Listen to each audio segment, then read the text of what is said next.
ကတဲ့ကဆန်းကျေစွာအချင်းနဲ့အစာပြူခဲ့သူဘုရားမျက်ရှိတဲ့ဆုံးဖတ်ပေးတဲ့ပူဇာဘယ်သူမှခွဲလို့ညပါဖယားကသွေးဖတ်တဲ့ပူတဲ့ဘိတ်တဲ့ခွေဘုရားရဲ့မြတ်တာလူသားတွေပေါ်မှာပြသခဲ့တဲ့လူမျိုးသူဘောသူပြန်လန်းနာလိမ့်မယ်တစ္ဆာကတိထားလို့အယိုးတွေက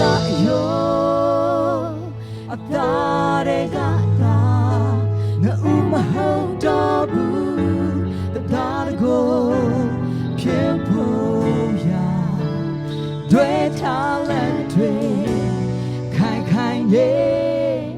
ထောင်ရမခွဲဖို့ဖျားတည်တယ်အိမ်ထား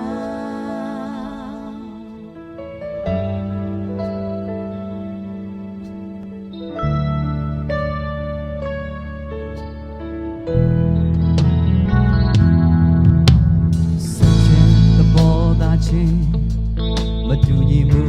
ကလေးများရှိရင်ဖယားဖက်လေးလုံးအနံ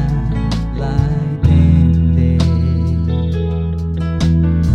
ခေစေရဲ့ချမ်းသာဘေခါမလက်တွေဖြိုးတာမင်္ဂလာမြတ်တို့စာမမဆုံးတော့ချစ်ခီလမ်းပေါ်ဝဲဖယားရဲ့မြတ်တာလူသားတွေပေါ်မှာ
တွေ့ထားလက်တွေ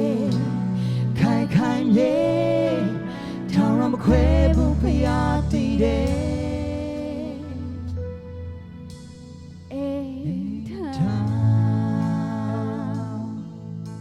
ကျန်တာတို့ရောက်စတိုင်းပေါ်မှာထိုင်